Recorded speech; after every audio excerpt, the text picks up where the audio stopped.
진실은 언제나 예고 없이 찾아온다. 준비되지 않은 순간에 가장 무방비한 마음으로 그것을 마주하게 된다. 나는 잠들지 못했다. 창밖으로 희미하게 동이 튼다.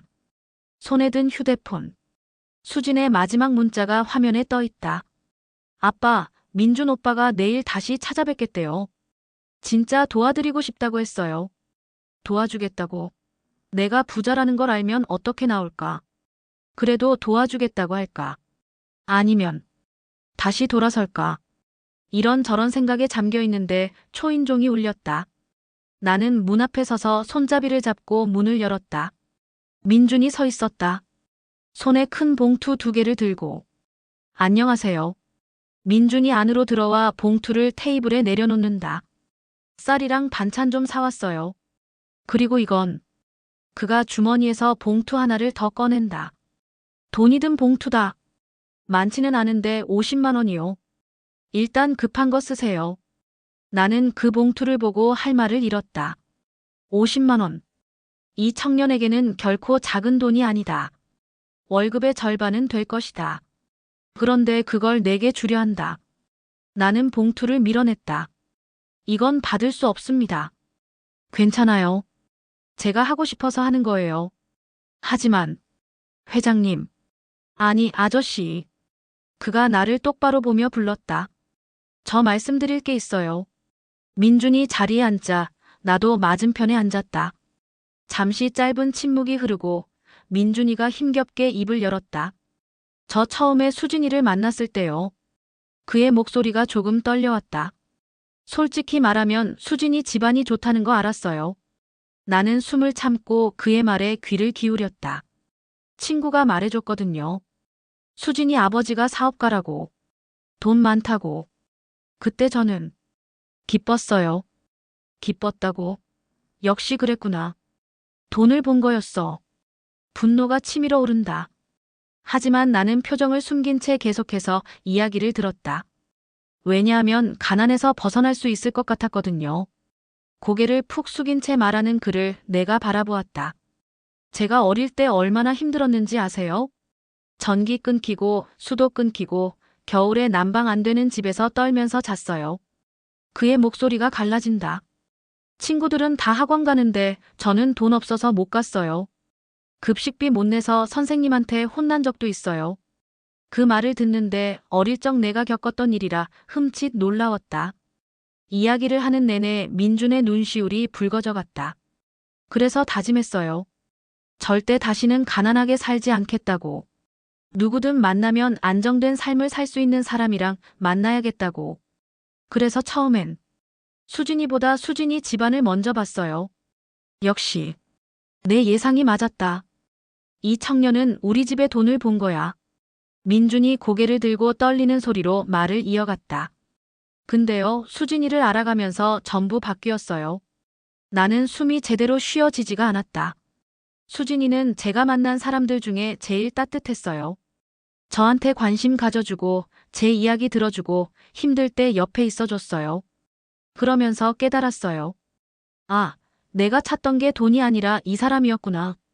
내 가슴이 조여왔다. 그래서 더 무서웠어요. 수진이 집이 어려워졌다는 소식 들었을 때 제가 수진이를 사랑하는 게 진짜인지 아니면 안정감 때문인지 확신이 안 섰거든요. 그래서 도망친 겁니까? 민준이 고개를 끄덕인다. 네. 비겁했어요. 제 마음을 확인할 용기가 없었어요. 이 청년은 나와 같았다. 두려워했던 거다. 자기 자신이. 민준이 일어서서 창문으로 갔다. 근데 일주일 동안 수진이 없이 지내보니까 알겠더라고요. 돈이 있든 없든 수진이 없으면 제 인생은 의미가 없다는 걸요. 그래서 돌아왔어요. 수진이한테도 아저씨한테도. 그가 내게 다가오더니 무릎을 꿇었다. 제발 수진이랑 결혼할 수 있게 허락해 주세요. 이 순간 나는 모든 게 무너지는 걸 느꼈다. 내 계획, 내 오만함, 내 확신. 전부. 일어나세요. 제가 할 말이 있습니다. 나는 숨을 깊이 들이마신 뒤 말을 이어갔다. 말해야 한다. 이 모든 게 거짓이었다고. 내가 시험했다고. 하지만 입이 떨어지지 않는다. 만약 제가 거짓말을 했다면요? 거짓말이요? 만약 제가 실은 가난하지 않다면요? 짧은 침묵이 흐른 뒤 민준이는 웃었다. 무슨 말씀이세요? 농담하시는 거예요? 나는 그를 똑바로 보고 농담이 아니라고 건넸다. 민준의 웃음기가 사라졌다. 진짜로요? 나는 고개를 끄덕였다. 제 회사는 망하지 않았습니다. 이 집도 제 진짜 집이 아닙니다. 민준이 한 걸음 뒤로 물러선다. 그럼 이게 다 뭐예요? 당신을 시험한 겁니다. 민준의 얼굴이 하얗게 변했다. 시험이요? 당신이 수진이를 정말 사랑하는지 아니면 돈을 본 건지 확인하려고 그랬습니다.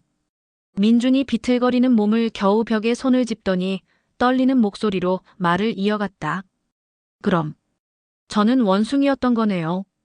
아저씨 눈에 그 말이 심장을 찔렀다. 원숭이. 내가 그를 그렇게 본 거였나? 민준의 표정은 웃고 있었지만 눈에는 눈물이 고여 있다다. 역시 부자들은 다 똑같네요. 사람을 믿는 게 아니라 시험하는구나. 그가 테이블 위 돈 봉투를 집어든다. 이 돈요.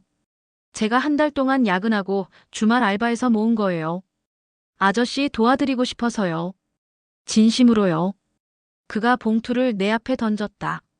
근데 전부 쇼였네요. 저만 바보였던 거네요. 아닙니다. 제가 수진이한테 뭐라고 할 거예요? 내 남자친구 시험했는데 합격이야 이렇게요? 나는 대답하지 못했다. 불쌍하네요, 아저씨. 뭐라고요? 사람을 믿을 줄 모르는 사람이 제일 불쌍해요. 그 말이 칼처럼 꽂혔다. 사람을 믿을 줄 모른다고. 맞았다. 나는 아무도 믿지 못했다.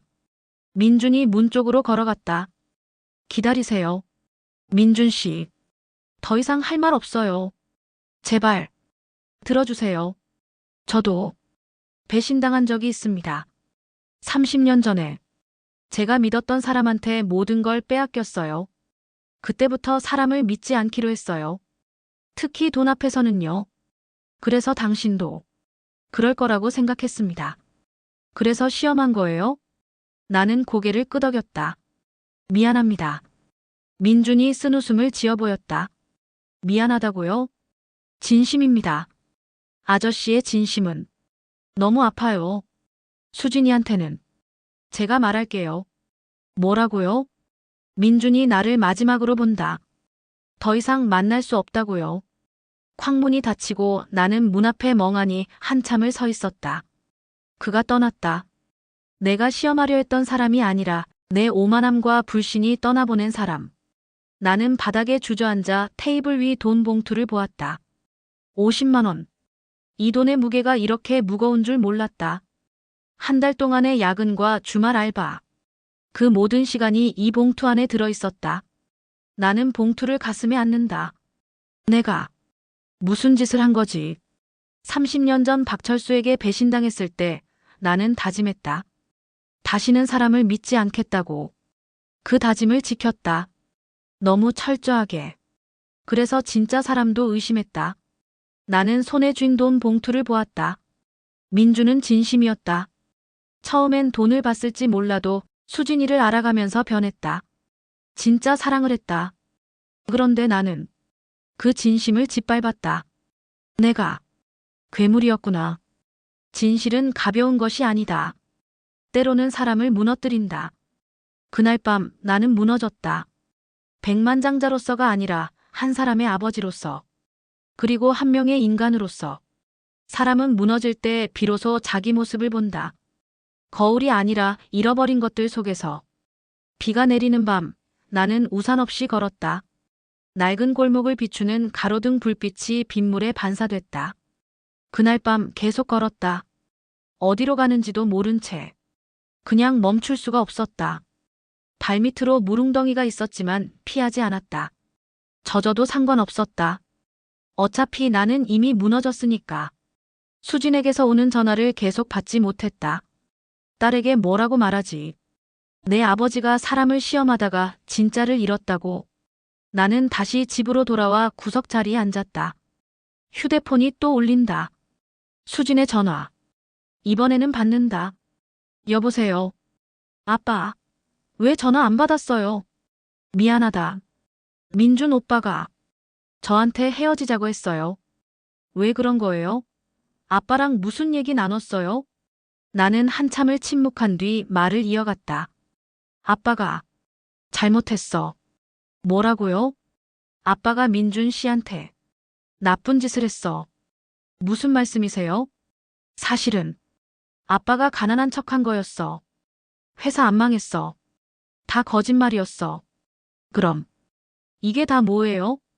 민준 씨를 시험한 거야. 전화 너머로 수진의 숨소리만 들린다. 그 침묵이 칼보다 날카로웠다. 민준 오빠를 시험했다고요? 왜요? 진심인지 확인하고 싶었어. 내가 가난해져도 옆에 있을지. 그래서요? 결과가 어땠는데요? 나는 말을 잇지 못한다. 아빠, 대답하세요. 그는 진심이었어. 그런데 왜 헤어지자고 한 거예요? 내가 말했거든. 사실은 부자라고. 시험했다고. 수진이 흐느끼기 시작한다. 아빠, 어떻게 그럴 수가 있어요? 미안하다. 미안하다고요? 그걸로 끝이에요?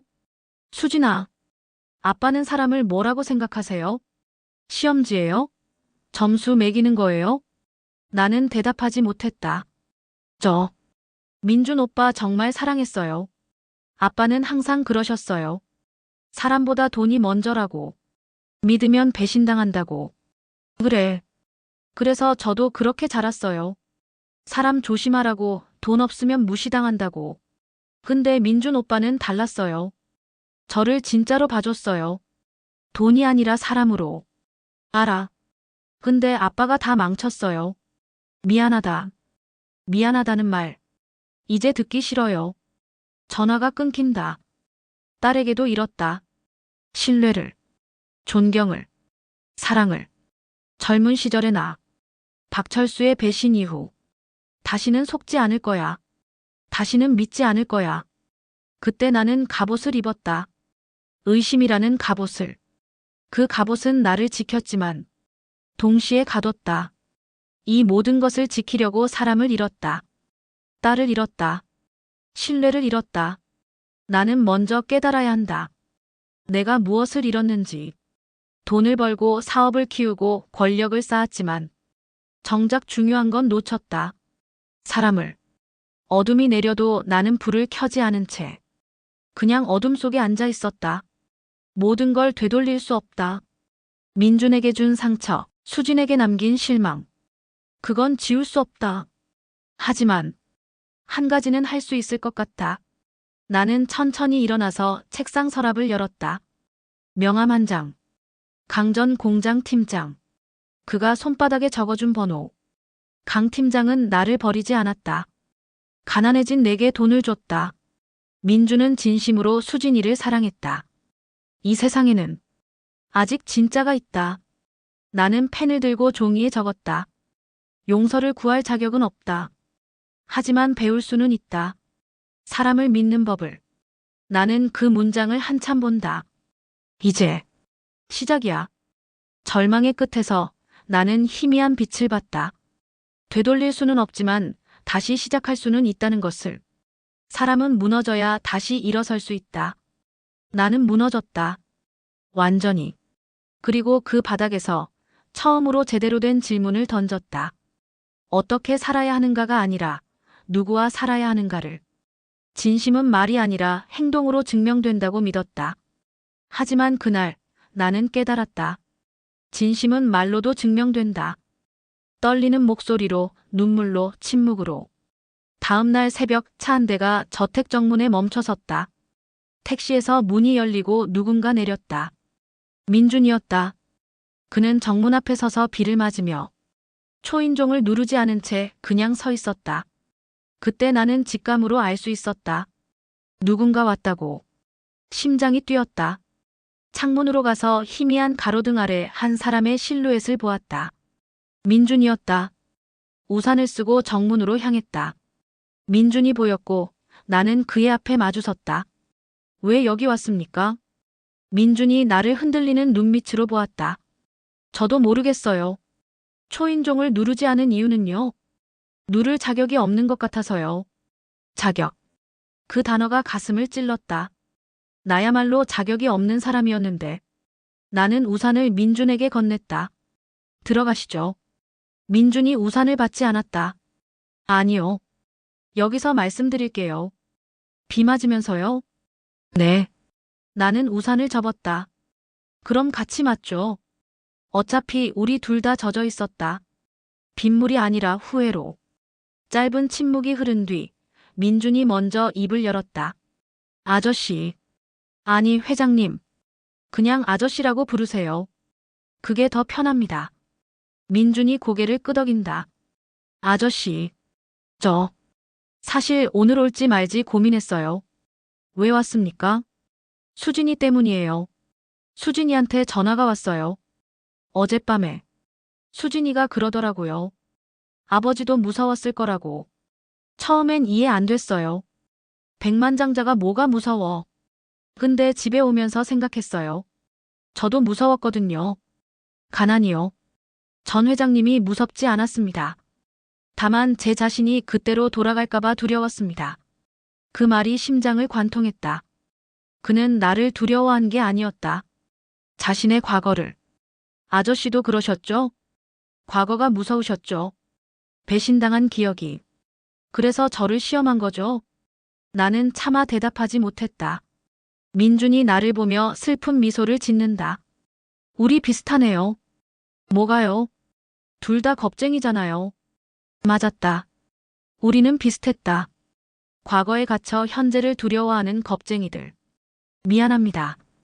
당신을 시험한 것, 당신의 진심을 의심한 것, 당신에게 상처 준 것.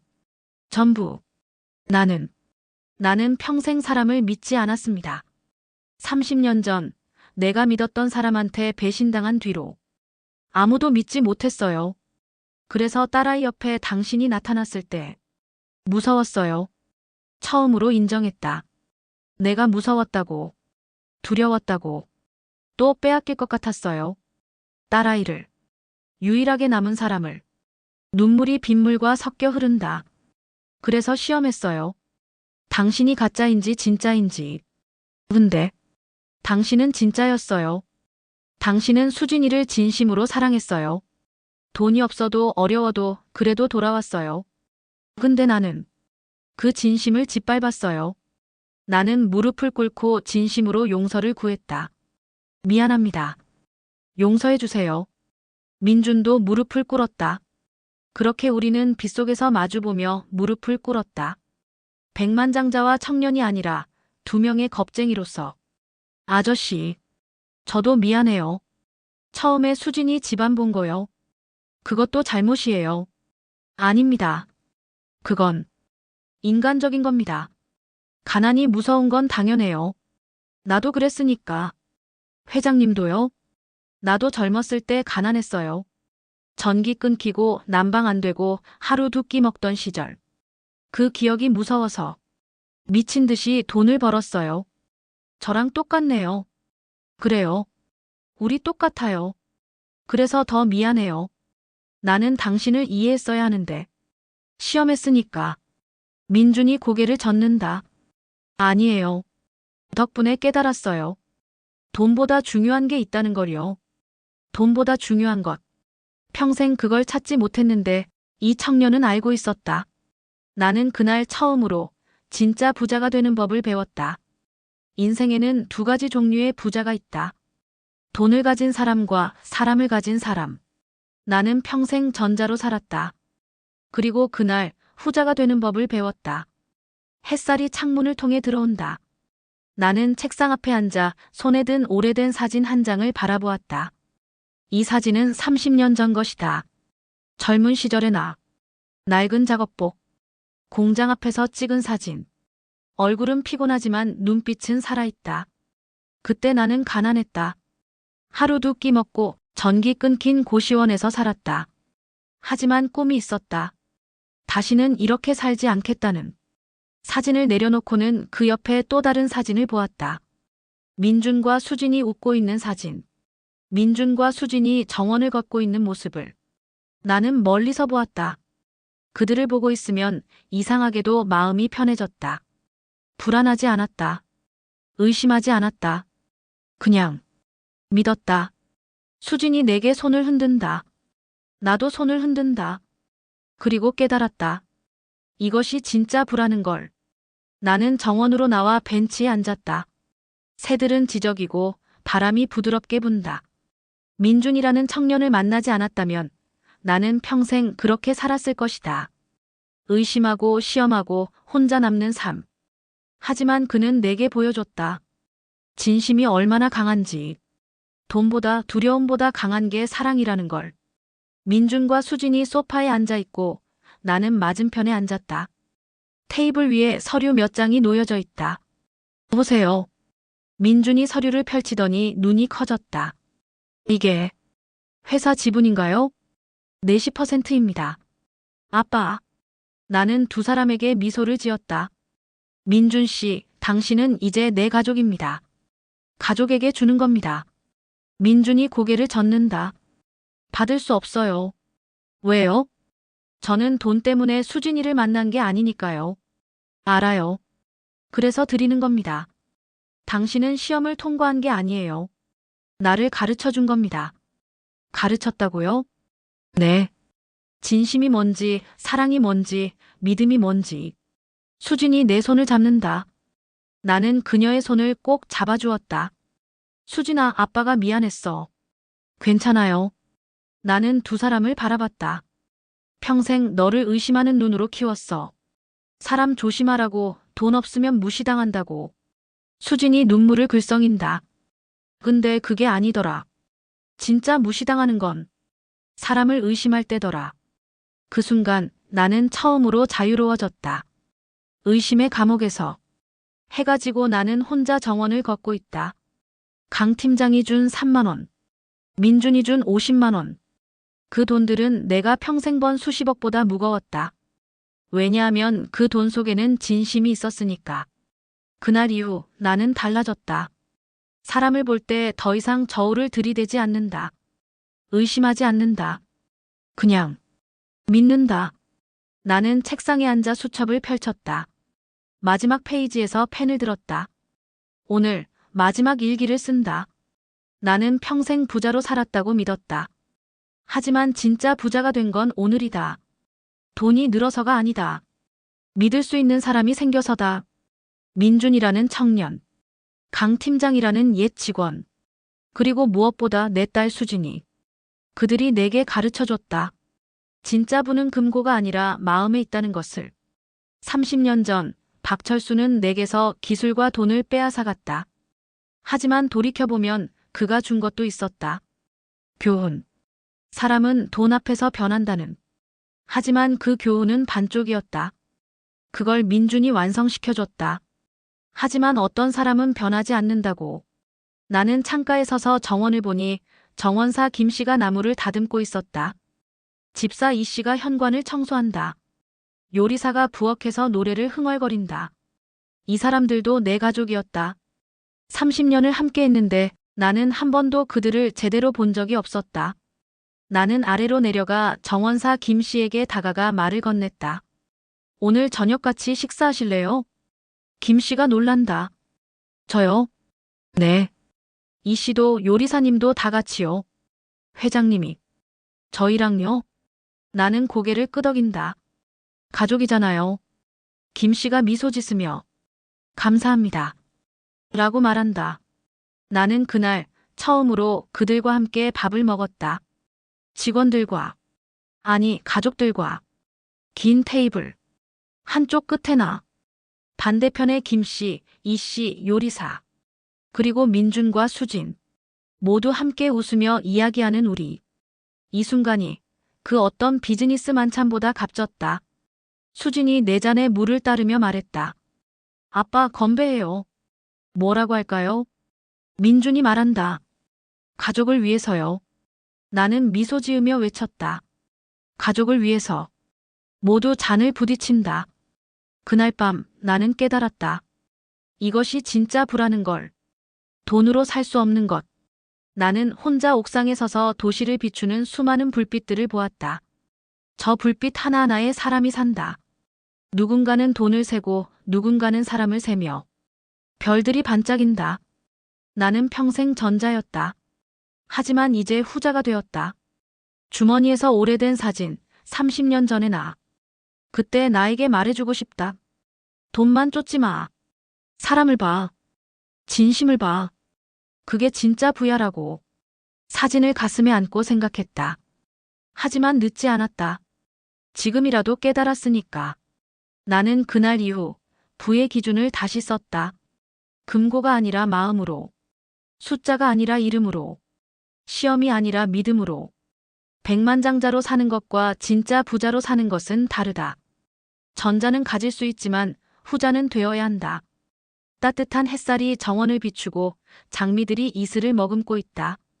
나는 벤치에 앉아 있고 민준과 수진이 멀리서 걸어온다. 손을 흔든다. 나도 손을 흔든다. 그들이 오고 있다. 내 가족이. 돈으로 시험하던 내가 이제는 마음으로 믿는 사람들이. 고맙다.